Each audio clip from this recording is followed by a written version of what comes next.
Welcome to LOA Today. I'm Walt Thiessen. With me are life coaches Monique Scott and Cindy Chavez. This is your daily dose of happy. We are so happy you decided to join us today. And especially happy that the StreamYard is actually working better for me, which is a good thing. Like, I can actually see the video. Before it was all choppy. Like, this is improvement. This is good stuff. So I'm liking that.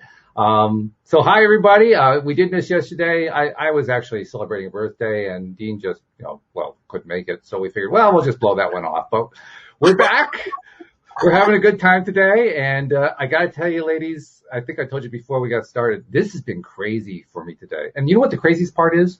We gave the crew the day off today because it's raining around here. Oh. And it was still crazy, huh? Because I had so much to catch up on. That's what happens in the spring when you run a gardening business. I mean, it's insane. Yeah. I mean, I processed like 14 payments and I'm doing all the scheduling and so forth. And, oh, by the way, get some lunch, things like that. Yeah. So, but it's all good. It's all good. So how you guys doing? Great. Doing good. Yeah. Good. Well, you're going to be doing even better in a moment. Because we got some emails about the experiments that we've been doing here on the Wednesday show. So wanted to share those with you. I'm going to pull this over here so I can read it. First one's from Barbie. She says, regarding the E squared E cubed experiment, I manifested a free new high-end quality pickleball paddle within 24 hours. And she gets a people after that one. Going bigger with the next manifestation, she says she's going to push the edge plus like Dan Mangana teaches. So congratulations, Barbie. That's fabulous. Yeah. And we got Deborah. Now, Deborah often writes very extensive emails, give us lots of detail, and I love that. She actually sent us two because, we've had a couple weeks here where we were just kind of in between having all three of us on the show at the same time. So these basically come from two different episodes, but it's the same topic because we're doing experiments. So I figured I would, include them both here when I'm reading these emails. So the first one, she says, I just love this experiment. And she thanks her lovely friend Anne-Marie for drawing her attention to it. Aww. She says she's constantly looking for these things during the day. It really makes you focus on, and in so doing manifest, what you're looking for in one wonderful cycle, which is a great point. Yeah. So here's a snippet of my last 48 hours to add to the mix. This is where, this is the experiment that we did where we were all going to be looking for good things happening. Remember, we were going to pay attention for 48 hours. So this is what she came up with. She said, kindness. She says, in my partner towards his new coworkers, making them feel accepted and comfortable. In his looking for special treats he knows will bring me joy when he's doing the shopping. I love it. In the training the staff going out of their way, in the trained staff going out of their way to help her on her train journey the other day. So she took a train journey and they had help. Okay. Good. And then with abundance, she had an abundance of hot water for a delicious bath, an abundance of time for a midday nap, of joy in her morning run, of the glorious sunshine, of love for her dog, of love for her partner, of love for her friends, of love for herself, and of love for it all. I love that. What a vibe lifter. Just hearing that string of gratitude, feels so good. That's awesome. Right? Yeah. Yep. Yes. And then she focused on beauty, and what she said there was the sunlight playing on the trees in the woods, of seeing deer grazing at sunrise, of Otto the dog. Well, he's just so beautiful. And the birds serenading us at dawn, alerting us to all the new possibilities for creating yet more joy from this fresh new day. In the sunset, in the night sky, in everything that surrounds me when I look for it. She says, I see the power in setting my intentions to look for and receive the kindness, abundance, and beauty. Thank you for this wonderful experiment. Wouldn't it be wonderful if it spread globally? Maybe if we all set that as our intention, then sit back and see what happens. Deep appreciation and love as ever, Deborah. I love it. And that was just the first one. There's a second email. Yes. Okay. Let's hear it. So she says, I'm so excited about this one, making my experiment doubly accountable by sharing it here with you. So by 11:47 Saturday morning, I had received a significant and totally unexpected gift. Can't wait to see what it is. I love that this is a book by Pam Grout, as it sort of brings my self-discovery journey in a complete circle, as it was in May of 2017 that I bought and downloaded the Hay House Summit. Pam Grout was one of the teachers that really stood out for me and got me so curious about the power of gratitude. So I started practicing, and it's led me on a wonderful path, of which LOA today is, of course, a very important and significant part. Woohoo! Thank you. She says, I did share my experiment 2 results with you by email. Hope you got that one. And yes, I think that's what she was referring to, was the appreciation one. And as soon as I press, and I shall start looking for the universe to surprise and delight me with my unexpected gift. Thank you for a great episode. I thought Pam's writing was hilarious. Yeah, I agree with you. Yeah, definitely. So again, with as much appreciation and love as ever, Deborah. So nice emails from listeners. Thank you very much, guys, for sending those in. And I got to tell you, let's see. Which one of you was here last week and which one wasn't? I don't remember. I was here with Jackie. You were here with Jackie. That's right. I wasn't here last so week. Monique couldn't make it. Right. That's right. Now I remember now. Right. And Jackie was great. I mean, if you didn't get a chance to hear that one, Monique, you got to play that one back. Okay. Jackie was just phenomenal. You especially will appreciate that one. Right. But, I was so sad that Monique couldn't make it because Monique talks so often about, really stepping into a role of the person that you want to be next, right? And that's what Jackie, that's her business. She was an actress for many years. So she was teaching us, she said, ever since I got into LOA, I always hear people say act as if, but they never told us how. Right. And I know how because I'm an actress. So she built her whole coaching business around this idea. And she had so many great tips for us. Like, as a matter of fact, Jackie's like one of my best friends, and I talk to her every week. And we talk about this stuff all the time. And she was bringing up stuff we've never talked. I was like, wait a minute, we've never talked about this. Really good stuff. So if you didn't hear that episode, I think you would love it. Okay, Walt, is it already on the YouTube channel? Yo, it's on YouTube. It's on the podcast stream. You can find it both places. So yeah, it's all there. It's ready. Okay, because I'd like to see it. Yeah, sure. Well, definitely watch it. YouTube. Well, you can also see it on Facebook too. It's on the Facebook LOA today. Okay, so you can find it both places. Ooh, I'm excited. That's the beauty of StreamYard. We're streaming all over the place. It's wonderful. We are everywhere. We're everywhere. How about that? I didn't tell you. I don't think I told you about the week that we decided to have the experiment of like seeing beauty and abundance. That's true. Everywhere. Well, we were so entranced by the beauty and abundance of Jackie that we didn't even get a chance to go over the previous week. So that's what happened. That week I went and got my second COVID vaccine. So I did tell Walt, I think off the air, part of what happened, but it was sort of like one of those situations where everything that could go wrong went wrong. Yeah. Oh my God. Because we're still here. We did fine. But 2 flat tires in the pouring rain on the way back, and then 15 hours for the tow truck to come, and then we thought the car was stolen. I mean, it was just like one thing after the other, and the whole time. And then I didn't have any symptoms from the second vaccine for like 35 hours. The technician, the doctor, whoever said, you will start to feel some symptoms in about 12 hours. Mm-hmm. And then 8 hours from then, you'll be fine. It'll be over. Right. Well, like 30 hours later, I hadn't had any symptoms. So I was like, but I didn't sleep for 40 hours. I just couldn't go to sleep.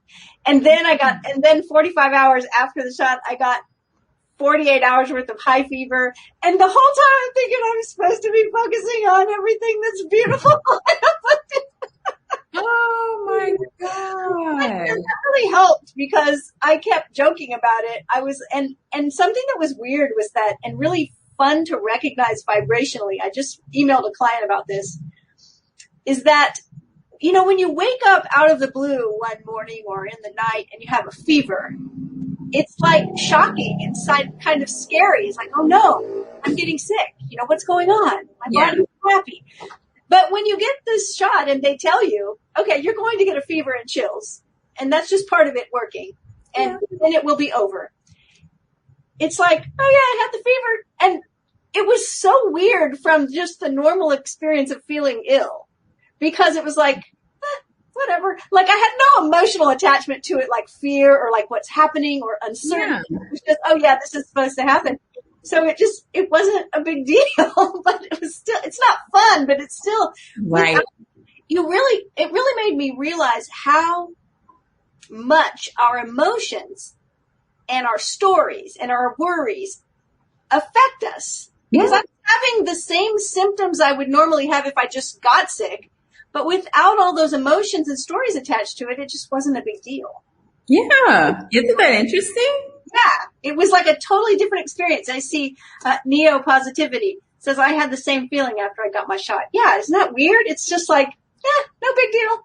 And I'm thinking, if we could just have that, story, that idea every other time we feel something coming on. Yeah. Right? It's like, I often kind of do that. Sometimes I think to myself, well, this will pass. Right? Mm-hmm. I mean, it's like if I remember that time, Walt and I've talked about it so many times because it was a really cool experiment, but you get a head cold or something.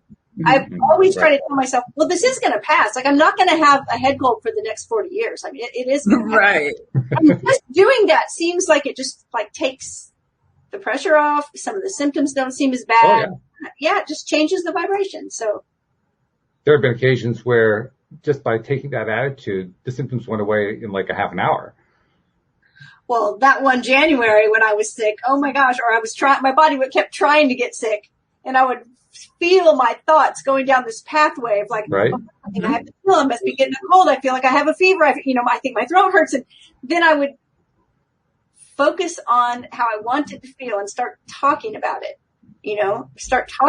Like, no, I'm going to feel wonderful and full of energy. I want to feel better because I want my voice to be in good shape for the podcast today. And I would just start, and the symptoms would just go away. And then when they came back, I would go through the same cycle. It's just like, that automatic, oh no. We're good at that. We have those automatic processes built in there, but that's part of the reason why we learn to be conscious creators, so that we can get out of those old habits and change things around. Yeah. That happens. That's what's so cool. That's what Dr. Joe Dispenza says. You are the placebo. That's right. Yes. Like we really are. Which is really, really cool. So, and by the way, Neil mentioned that he didn't manifest any symptoms. So he was pretty happy about that too. And Jeffrey's saying hello. So hello, Jeffrey, too. My husband did not manifest any symptoms, but in solidarity with me, he did park himself on the sofa over the weekend. There you go. I love it. That is great. He did take very good care of me. I had my own personal, valet there. He took great care of me. But yeah, you got a good one when you got Scott. No doubt about that. Yes, I did. Yes. I agree. So I think it's time to move on to another experiment, because we're finding that these experiments are proving to be pretty good. I mean, pretty successful. Let's see, Monique. Let's see, I guess, Monique, I shared with you what my results were when I did what Deborah talked about, the observing of stuff for that 48-hour period. So I didn't tell you, but in brief, in that 48-hour period, to my surprise, I only recorded 15 times where I discovered something that I was paying attention to that was good. I thought to myself, well, that's good, but geez, I could really do better than that. Only 15. As you recorded that many, so that means you probably saw 3 times as many. Way more. You probably did. Yeah, that's true. That's thing where they say, if someone writes you a letter, either of praise or of complaint, if you're in a company and you get a complaint, there's probably other people who feel the same praise or complaint who didn't write the letter. Right. So one person. So for every one thing you noticed. There's a whole bunch of it. Yeah, that's true. There's the exactly. So anyway, I was pulling out the E-squared book, and we finished the first experiment. Well, actually, we haven't really reported on the first experiment. The first one in the book is actually our second one, and that's the one, Cindy, where you basically ask the universe to deliver something to show you that LOA works. And I don't know, we haven't gone over that at all. I'm trying to remember. I know I had a couple things happen. I'm trying to remember what they were. Me too. I thought we did talk about it because I had asked for someone that I hadn't talked to in 10 or someone that I had not coached in 10 years to reach out to me. Oh, that And was the first experiment that we did. Yes. Right.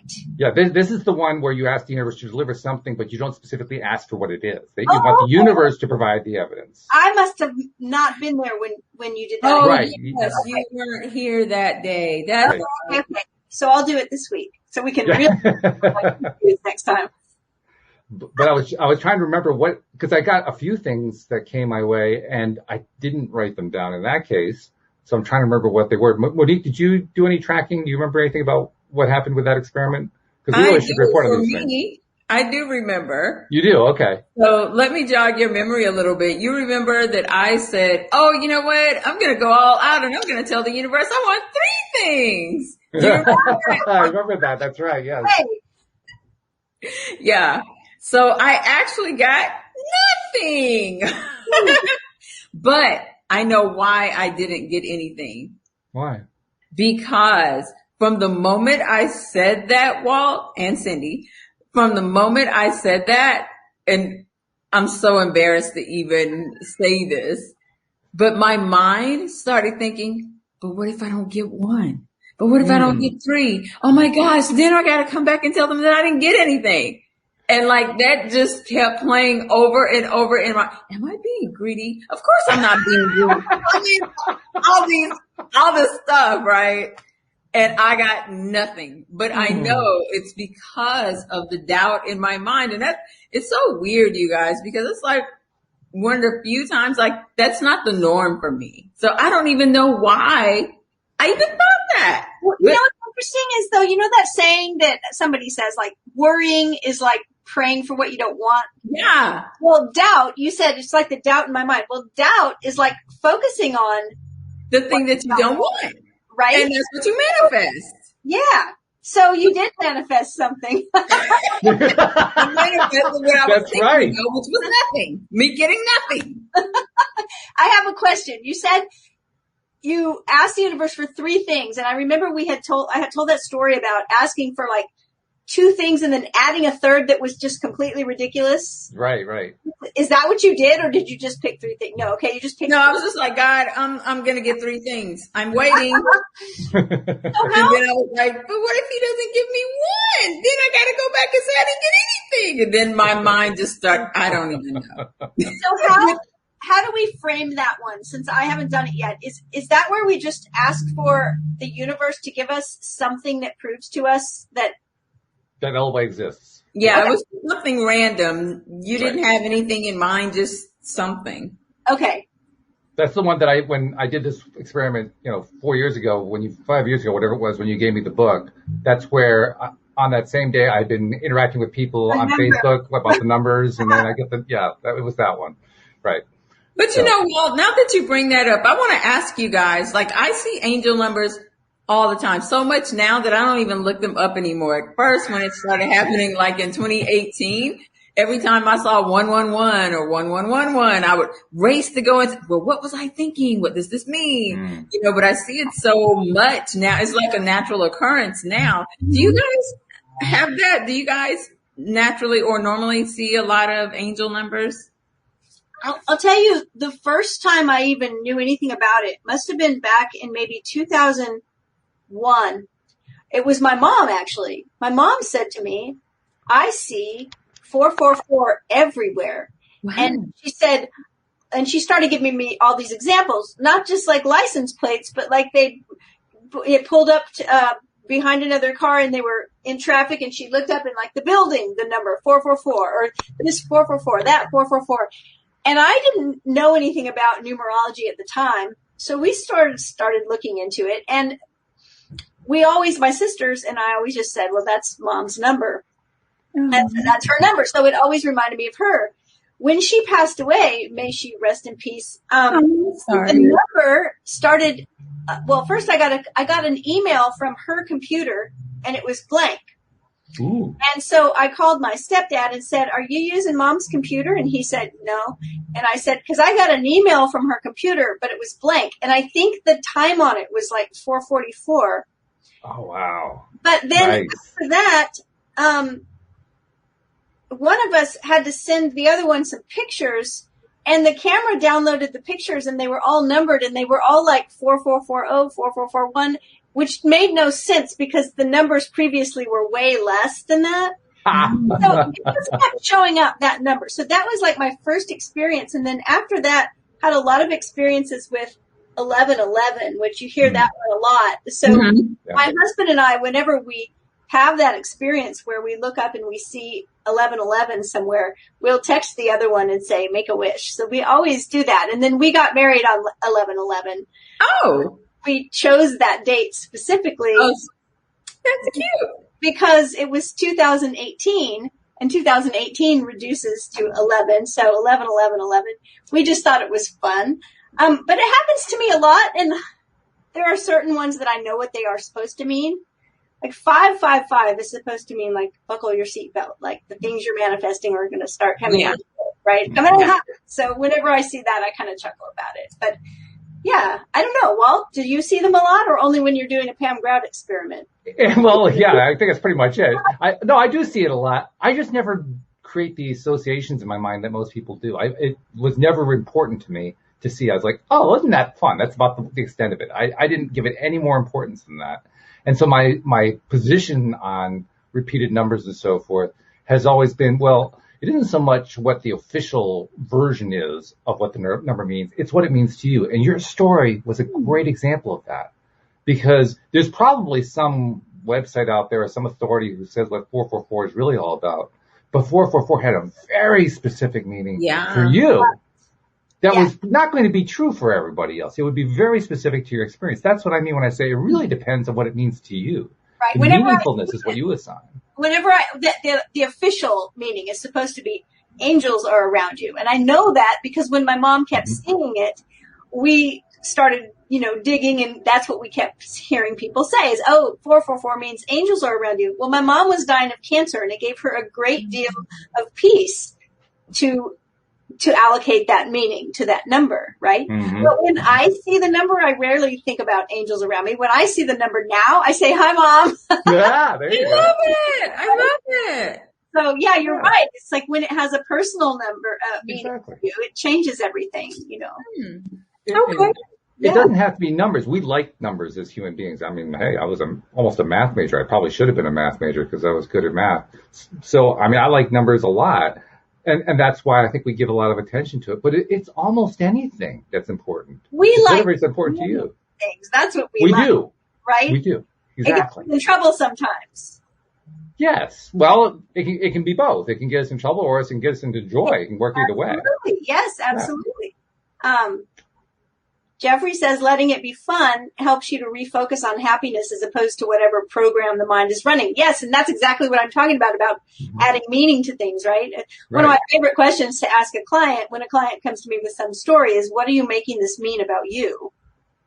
Because we always have a tendency to make it mean something, and when we're, down, we're making something mean something. It's just that when we can let go of that or give it some other meaning that's better and feels better, we have the power to do that. Yeah, we do.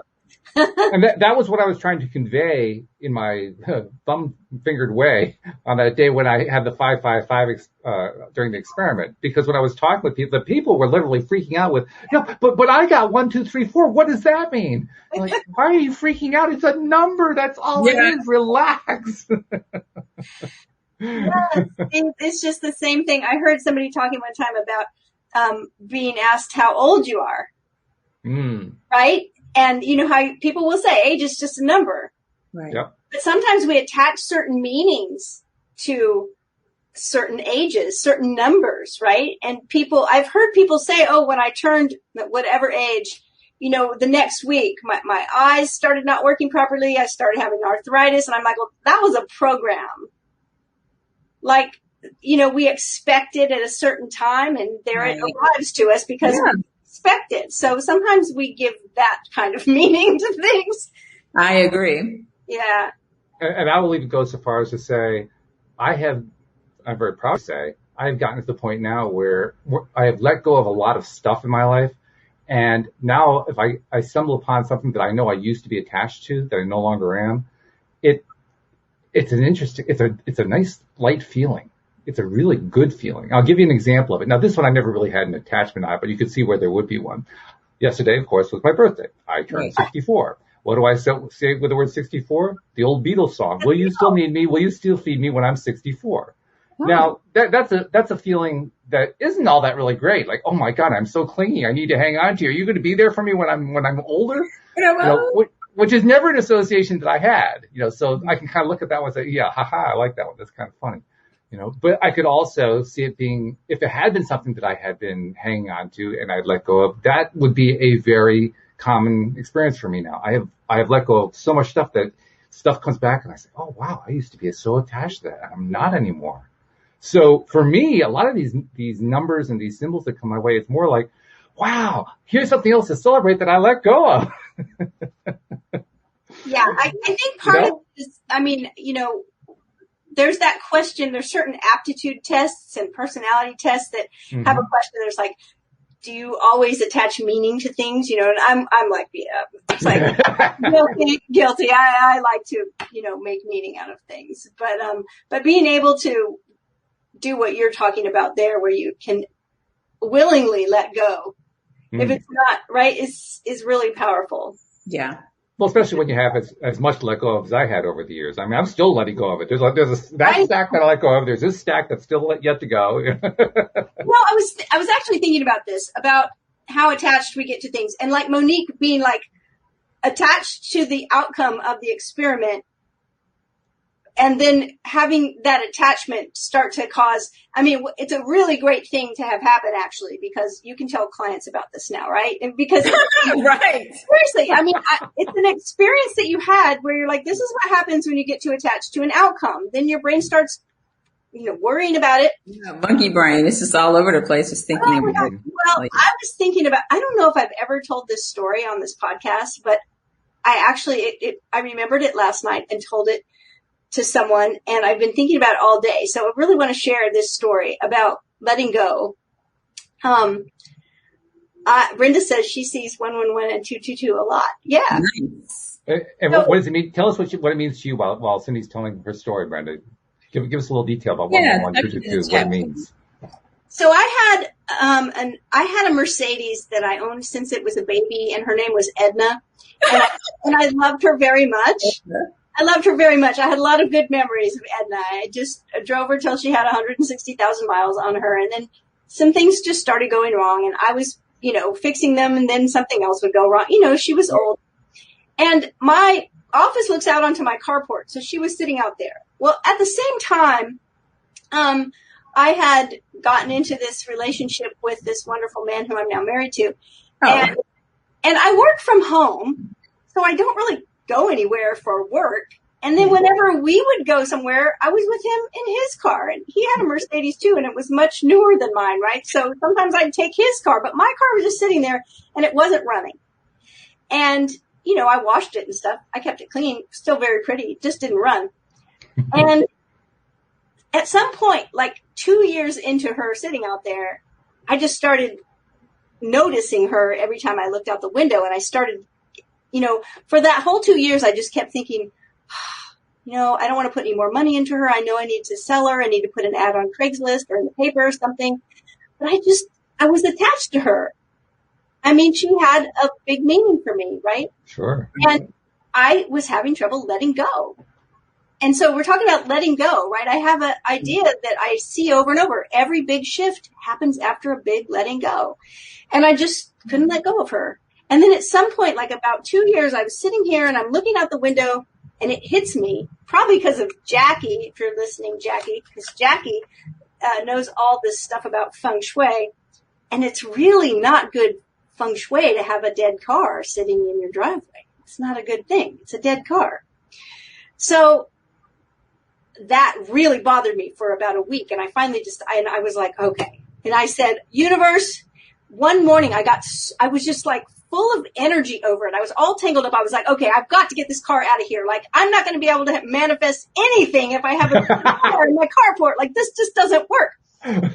So my husband came home to get me for lunch because we had a standing Friday lunch date. And he came in and he said, hey, and I said, hey, he said, what's the matter? I said, I have got to get rid of that car out there. And he said, well, are you hungry? You want to go to lunch? I said, no, I'm not going to lunch until we make a Craigslist ad or something like that car. Like I'm not doing another thing. Like I'm not going to be able to manifest anything ever again if I don't get rid of that car.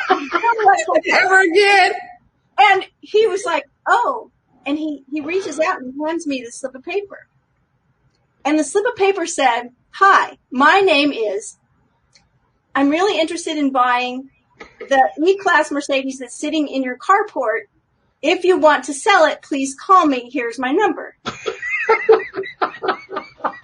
I looked at my husband and I said, where did you get that? And he said, it was on your car. And I said, right now? He said, yeah, I just passed your car coming into the house and it was under the windshield wiper. So I call the guy and this is what he says to me. I said, hey, I got your note. I'm interested in selling the car to you. Now here, remember, my car hadn't started, right? It was 2 years. 2 years. I said, I'm interested in selling it. And he said, oh, I'm so glad you're interested in selling it. I've been driving by it every day for 2 years and I finally got the nerve to leave a note. I've been driving by, looking at it, wanting it for 2 years, and I finally got the nerve to leave the note. I was like, oh, you got the nerve to leave the note the day I let go of the thing. Really? Yeah. Yeah. Wow. So he comes over, it starts. No way. He test drives it. I said, look, it needs a battery. He comes back the next morning with cash, with a new battery, pops it in the car. My husband's a notary, notarizes all the stuff right out there in the driveway, and the guy drives away. So I sold my car, had cash money in my hand. The car didn't have to be towed. The car was driven away. Within 24 hours of the time I said, okay, I am done with this. I am ready. Car has got to go. Universe, do your thing. Like, I'm ready. I'm letting go. What a great story. Yes, that's an amazing story. I love it. Wow. I mean, how often do we get that level of detail in terms of recollecting how stuff showed up? I loved you got all that detail. I mean, it was like it was handed to you with this bow on top because it's beautifully constructed. It was like, wow. And I hadn't thought of it in a long time. And, it happened a few years back and I was just like, so blown away. If you've ever seen the movie, the first movie, Wonder Woman movie with Gal Gadot in it, there's a scene where she finally like really uses her power. And in that scene, she gets she's just overtaken with emotion. And I can't remember if it was rage or frustration or what, but it's just like, and the power comes upon her and bursts out of her. That's what I recognized when this happened. There was so much energy, right? There was so much focus. Like I said to my husband, no, I'm not going to lunch until we do like this. And I was ready. That's the thing though. I was ready. I was ready to let go of her. I wasn't ready the year before. Right. And poor Melvin that had been driving around past it for 2 years, longing for going. But that's the part that was just mind blowing is that he said, I've been wanting to reach out. I finally got up the nerve. I was like, oh, I'm so sorry. That is amazing. Wow. Well, Jeffrey raised a question. He actually raised it before you told the story, but it's in the context of what we're talking about. So I'll throw it up on screen here. He says, is this way of thinking different from goal-oriented thinking?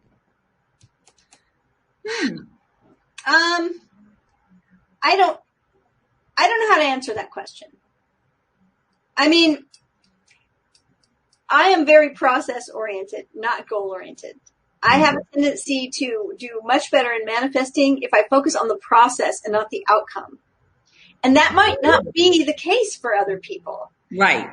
Right? What do you mean by the process, too? Let's be specific about that. Because I could see myself thinking the process is trying to figure out how this whole thing's going to happen. So, like, I'm an artist, and if I'm painting, okay, here's an even better description, because I was going to say if I'm painting, I'm not really concerned about what it's going to look like when it's finished. I'm just in the process. Mm-hmm. But another one is like I'm a knitter, and I tell people all the time, It just hit me actually yesterday how process oriented I am. I tell people, oh, I love to knit. It's so meditative. Ah. I don't say, oh, I love to knit. You should see my collection of sweaters. Mm-hmm. It's not about the outcome. Like half the time I knit something, I give it away as a gift, but it's the process. And that's not the same for everybody. It's the same with me, like affirmations. I will change an affirmation. I will change it and change it and change it. Why? Because I need to have that change going on. It's part of the process. Other people can read the same affirmation word for word every single day and they manifest that thing just like that. So I don't know if this is a different way of thinking from being goal oriented. But I knew it was something that I had to let go of. And that's different than having a goal of, replacing it or something. Like I need a new car. That's my goal. We got to get rid of this one. That wasn't anything at all. It was just, so I don't know. It's a great question. What do you guys think when you hear that question? What do you think, Monique? Well, I was just thinking, kind of like you, I wasn't really sure how to answer the question, but I never really stopped to think about, I guess, how I manifest until you said you're very process oriented. And when I think about me, last year when I manifested leaving corporate America and I said, I'm going to have my own coaching business and I'm moving to Miami. Oh, and this is going to happen in 3 months, right? I didn't necessarily focus on the end because in my mind, it was never not going to happen. It was going to happen. But my thing was now I was just focused on, okay, what's the next steps? What do I need to do? How do I work hand in hand with the universe to make this manifestation happen? So I guess kind of like you, Cindy, I'm a little bit more process oriented too. I don't envisioning the outcome. Yeah. Right? Yeah. I mean, you had an outcome that you were looking to. Yeah. Of course, like, even in the example I gave with painting a painting and even the car, what was my outcome? Well, it was to have the car gone. I wanted the car. Right. Not getting a new car. But, so I don't know. It's a great question and it's good to know about yourself, right? If you can look back at things you have manifested successfully, consciously manifested. Yeah. Look at where was I focused? Was I completely focused on the outcome or was I in the process? Or, I think it's going to be different for everybody. And I think there's also a third possibility there. And it's that possibility is the reason why I tend to avoid goal orientation at all. That possibility is that I will be focused on the goal not making it. Not being achieved. Well, yeah. That's what you were talking about earlier, right? It's like thinking, what if I don't get anything? What if I don't get it? Yeah. Exactly. Yeah. That's the thing with goal orientation. The way goal oriented thinking is often taught, it becomes almost obsessive, which isn't really what you want to do. You want to be vibrational. You want to be in that high vibe space. You don't want to be obsessing about something. My earliest mentor added a phrase to me and it was, this is equivalent or whatever would be better, right? Like when you make a goal, like this, it's equivalent or whatever would be better. And the caveat too was that it's not better. Like sometimes people want a certain thing. They want a certain job and they manifest a job that they don't think they want as much. And then they say, well, I guess maybe this is better. Maybe God knows what's better. And, it's actually better, but they don't really feel like it's better. They want to do everything. And, he used to say, no, when you say whatever would be better, you're going to know it's better. Like it's so much better than I could imagine. Right. So yeah, I think that's kind of an important part of the process. If we get so focused specifically on a certain thing, for some people that manifesting style may be perfect and they manifest that thing. But for other people, it may cause attachment. And when attachment happens, it's not going to coming, right? So saying, well, this is equivalent or whatever would be better sort of releases that attachment to that specific because it's like, hey, maybe even something better. Yeah. Or something that I don't know about yet. That's why I like this intention that you're talking about, that I didn't do yet, or I have done it with the owl, but with just saying I want this thing in 24 hours because I can't be attached to it because I don't know what it is. Right. Maybe that was what you got attached to. 3. Right? because it was an indistinct thing you were asking for. So how can I get attached to it when I'm not sure what's coming? That's the point. I think that's one of the reasons why Pam structured that particular experiment the way she did. Yeah. For the exact reason. If I'm attached to three things, three indistinct, then I've got a number and I can be attached to that. Yeah. And I was totally focused on the three. And you did it very well, I might say. What did you say, Walt? I said you did it very well. You attached beautifully to that number 3. And it's so crazy, you guys, because I don't even know. Just in what you're talking about, Cindy, it makes total sense now when we're talking about how do you manifest. I normally manifest by process, not by the goal. But in this instance, I was so focused on the goal that I needed to get the 3. I needed to get the 3, right? Interesting. So I got a couple more things to share here. First of all, Luke, when he heard your story, oh my goodness, what a story. I agree with him entirely. Yeah. That's a fabulous story. Oh, so cool. And then Brenda came back to tell us more about what the numbers mean to her. She says, It's not just those 2 sets of numbers. It's just the 3 same numbers in a row. It doesn't have a meaning other than, interesting. What does that mean? And I agree with her. That's exactly what it is for me too. I mean, I know that there are, official sources that tell you what it means, but I don't need them. I just need to know, oh, that's so cool. That's all I need. I read cards, right? I read playing cards. I read tarot cards. I read Lenormand. I read cards, any kind of cards. And somebody recently in a group I'm in, not a card reading group, just another group, had focused about seeing 444. And 4, and 4, just kept seeing 4 like everywhere and said, and I think somebody had told them it means, it's an angel number, whatever. But they said, well, I don't just see 444. I see 44, or I just see 4, but I keep seeing 4s everywhere. And does anybody else have any? I said, well, have you looked into the meaning?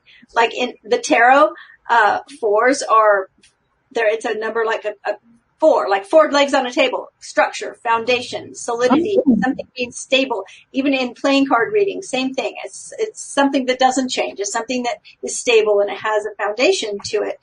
So, sometimes if I was seeing a number constantly like that, I would go try to figure out, what significance that number has just in any other place, right? Because I don't know, there's sometimes when things happen like that where it kind of feels like the universe is trying to get your attention, point you somewhere, And so I don't know. Well, like I told everybody starting off the podcast, yesterday I celebrated my birthday on the 4th of May. So the obvious thing to say is may the 4s be with you. Yeah, right. I told you I wasn't going to say that to you because you're going to get it. I started to type it. I was like, yeah, no. But you gotta do it. I mean, I've had that one ever since Star Wars came out, so that's been part of my life. But that's okay. That's no big deal. Yeah. Well, actually, I shared that with a former co-host. Really? Shelley Epperly is a former co-host, and she's also May 4th. So yeah, which is pretty cool. Wow. So there's 2 of us on May 4th. Cool. Yeah. Very, very, very cool. So we actually have been going off on a really great tangent here, but I'm wondering, should we actually get back to the Pam Grout experiment? Yeah, I'm ready. I mean, this is all good stuff. I don't want to, make it sound like it's not, because it is, but, we do have a good experiment to do here. And this is a fun one. She calls this one, this is experiment number 2 in the E Squared book, for those who are reading from the same hymnal at home.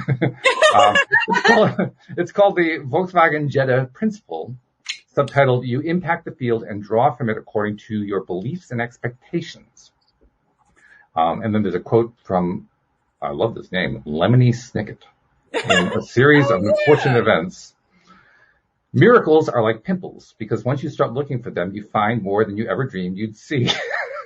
That's true. It's annoyingly true, right?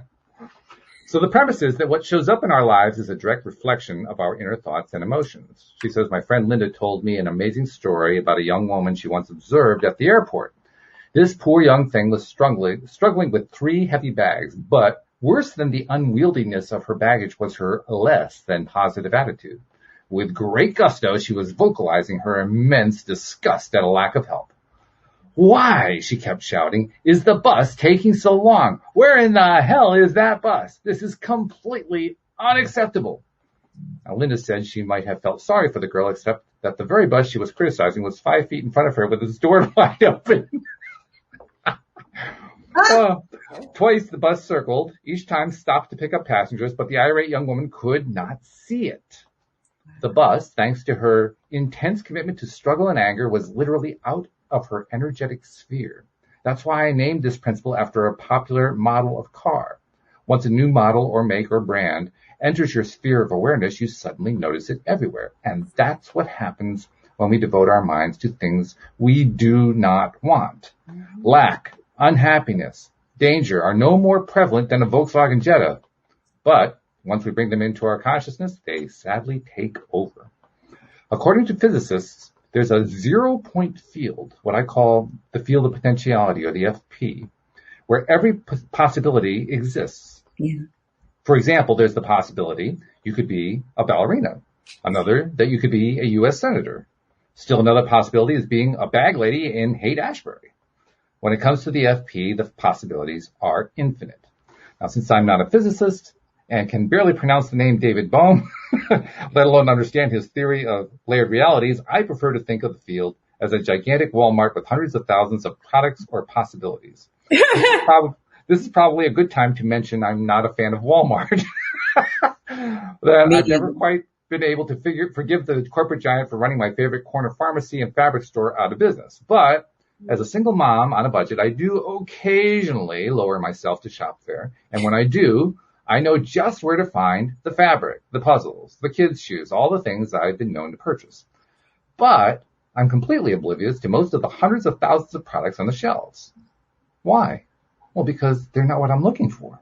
Mm-hmm. Now, that doesn't mean they're not there. It doesn't mean they're not as real as the puzzles and shoes.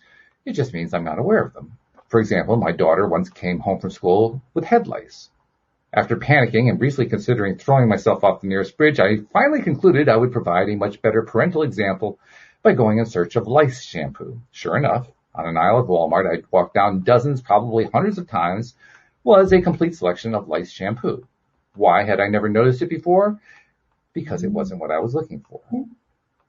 Quote from A Course in Miracles: your wildest misperceptions, your weird imaginings, your blackest nightmares all mean nothing. Oof, that's so good. I like that. Yeah. A few years ago, a sweepstakes agency gave away 100 free trips to anywhere winners wanted to go. That meant lucky winners could fly to Paris to see the Eiffel Tower, or jet to Australia and climb Ayers Rock, or lounge on a beach in the Caribbean islands. And you know what? 95% of the winners picked the destination within 4 hours of their home. 4 hours. That pretty much sums up the human condition. So much is out there, but most of us choose to stay within 4 hours of our comfort zones. We refuse to budge even when there's ample evidence we're missing out on big things. Wow. Without being truly conscious of it, we spend the lion's share of our waking hours immersed in the comfort zone of negativity. The pull of the negative is so strong that many of us navigate our entire days jumping from one depressing thought to another. I overslept again. This war is unconscionable. The economy's in shambles. Gas is expensive. My boss or my kid or my fill in the blank is driving me crazy. Mm-hmm. Negativity and fear start the minute we're born. It's a scary world out there, Jimmy. Don't you dare talk to strangers. Don't you dare sing that silly song at the grocery store. Someone might hear. We learn to limit. We learn to believe in scarcity. We learn that our natural inclination to love and to create and to dance is impractical and crazy. Our parents think it's their sworn duty to teach us to be careful, to be responsible, to act like adults. And if for some reason we're lucky enough to get parents who don't dispense these lessons, our culture quickly indoctrinates us into believing that collecting material things is our purpose in life and that the only way to get those goodies is to put our proverbial noses to the grindstone. And by the time we're in grade school, we're already masters at competition, old pros at living in scarcity and fear. But guess what? It's all a big ruse, a bad habit.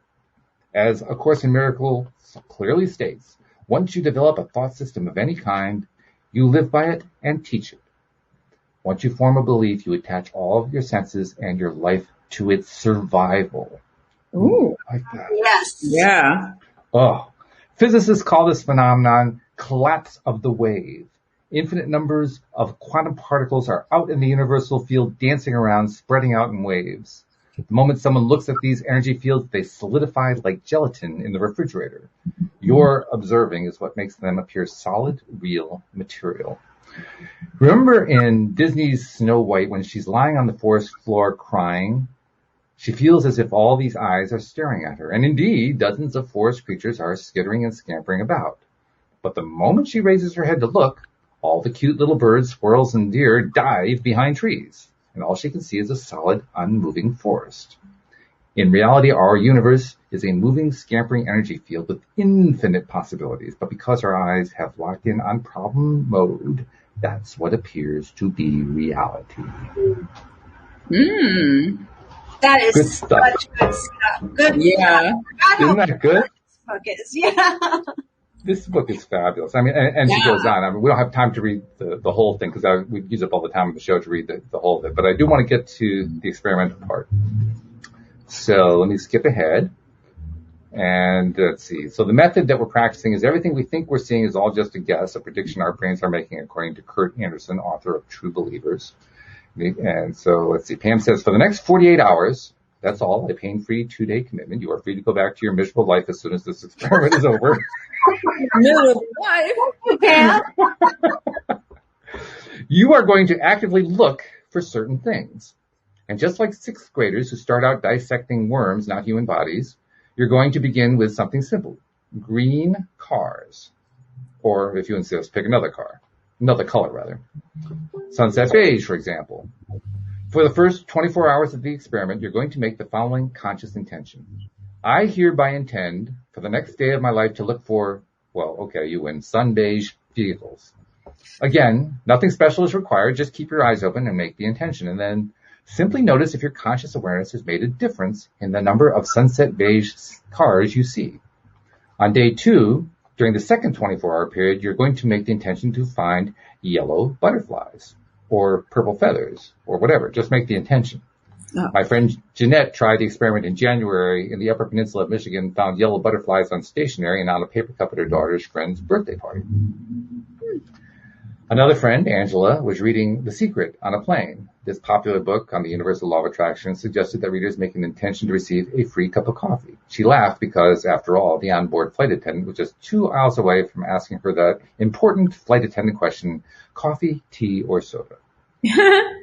Now, that isn't quite fair, she noted, making the intention moving on to the next paragraph. But during her layover, a stranger who was sitting near her in the waiting lounge leaned over and said, my flight was just called. I can't carry anything else. I haven't even taken a sip. Do you want this? You guessed it. It was a just brewed Starbucks latte. Yeah, I want it. Bye. Have a safe trip. Thanks. So now that's a good experiment. It's a nice, easy experiment. Yeah. And it's another one of those where you're not really asking for one specific thing to show up that's going to benefit you directly in some huge way. You're asking for more evidence that LOA works. I think that's why these experiments are so good, because we don't really get attached. Right. Yeah. Right. It's like you just said, it's not that we're focusing on something that's going to like radically change our life. Although it might, energetically in the moment, because, wow, we start noticing. But, yeah. Well, I'll tell you, going back to the previous experiment, I mean, you already know the story from a few years back about, the numbers that I had been hearing about all day long. And then as I started the experiment, I saw 555 on my phone. Well, we were doing the same experiment over the last week or so. And within 48 hours of me initiating the experiment for myself, what I got this time was a couple things. And I was trying to remember what they were. I mentioned at the beginning of the show that I couldn't remember. I remember what one of them is now. I got an idea on a money-making venture. And this is something I've been looking for quite some time. But in this particular case, it was something that had been sitting in front of my nose for months. Kind of like the lady with the bus. Right. And in fact, it's not just been sitting in front of my nose. It's actually been sitting in the front of the noses of virtually every human being on the planet. But none of us have really noticed it. And I noticed it. I'm thinking, why hasn't anybody noticed this? Now, This thing is so shocking to me. It's very simple, actually, but it's so shocking to me. I'm not even ready to reveal it just yet. I actually have to go see if it actually works because I have that kind of mentality going on here. So I'm in the process of doing that right now. So I can't give you the full report, but I will give you a full report when I have a full report to report. Okay. So just wanted to let you know there is that going on. Anyway, with this particular experiment, so like Cindy has told us in the past, she actually has lab report sheets, and the lab report sheet reads as follows. The principle is the Volkswagen Jetta principle. The theory, you impact the field and draw from it according to your beliefs and expectations. The question to be asked, do I really see only what I expect to see? And the hypothesis is if I decide to look for sunset beige cars and butterflies or purple feathers, I will find them. Time required is 48 hours, and we write the date and time. And the approach is, according to this crazy Pam Grout girl, the world out there reflects what I want to see. She says that it's nothing but my own illusions that keep me from experiencing peace, joy, and love. So even though I suspect she's cracked, today I'm going to look for my sunset beige cars, and tomorrow I'll go butterfly hunting. And then there's blanks for number of sunset beige cars observed and number of butterflies observed, and then blank for research notes. So that's the official form. I guess we can also pick what it is we're going to look for in this case. I mean, she gave examples, but we get to decide what we're going to attract. Oh, yay. Stick with the green cars and the yellow butterflies. Okay. You know, what's funny is that in my own personal belief system here, sunset beige cars seem a lot more frequent than green cars.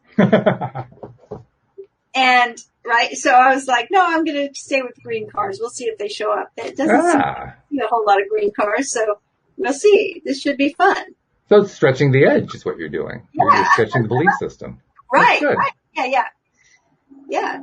Actually, it's a stretch for me, too, because lately I've been doing so much work inside, I don't get out to see cars very often. So This is going to be a challenge, too, from that perspective. Well, my office window is looking right out to where there will be traffic. But that's the idea I had, is that, most of the time they're going to have to drive here instead of, running all over town looking for a green car. So we'll see what happens. It's a pretty good experiment.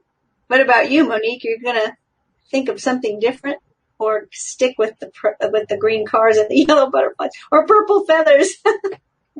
I was thinking about a different car. My favorite car that I rarely see. Okay.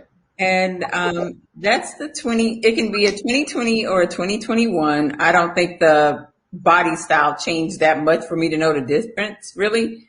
But it's the car that I want. So, yeah, it's a black on black Nissan. No, I'm sorry. No, not Nissan. Infiniti Q60. They're two-door little sports car that I love. I rarely see them, and I definitely rarely see them in black. Okay. Well, this will be good then. Okay. Yeah, this will be good. I'm going to go for... stick with the yellow butterfly for the... Oh, yeah. Because I can't even remember the last time I've seen a yellow butterfly. I know, right? I had that thought too. And I know it wasn't a yellow one. But of course, you're the one who saw the owl in the middle of Baton Rouge, Louisiana. Right. Flying up the side of your building. So, A wingspan of like 6 feet. Yeah. Yes. So, yeah. So we'll see if we can see some yellow butterflies. I'm going to go for not a sunset beige, but a beige color that's very similar to the color of the last two cars that I had. Right now, we're sharing a car, Louise and I are, but I like that particular color. So I'm not going to look for the same model. The model is a Toyota Camry, and I've kind of gone off Camrys a little bit just because I don't like the way they've changed the styling around. But I'm just going to look for beige color cars right now. And if I want to really stretch it a little bit, I'm going to play it safe, and I'm also going to stretch it. I'm going to do both. That way I feel like I win either way. So I'm going to look for the beige cars, but I'm also going to make my second thing. I want to see a beige Tesla. And I'm saying that because I have never seen a beige Tesla. No. Ever. So I'm going to go for the gusto on that one, but I'm going to have a safe zone. You'll already be focused on beige cars, so then that will rev you. That's right. beige Tesla. Well, it's a right. way of stretching the edge a little bit, right? Okay, so I know I can get to the beige car. Let's see if I can get the beige Tesla too. Exactly. Yeah, that is. Yeah, that's good. That's kind of fun. This All will right. give me reason to be outside looking for butterflies. Exactly. Yeah, now we have a reason to go outside. Another good thing. Another vibration raiser. Yeah, and I have a nail appointment after this, so I'm going to see if I see my car. Well, all right, there you go. So good stuff. It'd be so And great if it was just parked at the nail salon. Oh, that would be great. Oh my gosh. I would love See? a little sign that says for sale. Anyway, just want to thank everybody who was contributing to the live stream. And by the way, if you have more stories to tell, send them in by email or use the LOA Today app to send them in, or if you have questions for Cindy and Monique to answer, by all means, send those in too. But thank you, ladies, and look forward to checking the results with you next week. Yes. Thank you very much. Thank you especially to our podcast listeners, and we will see you all next time here on LOA Today. Goodbye, everybody. Bye, everyone. Bye.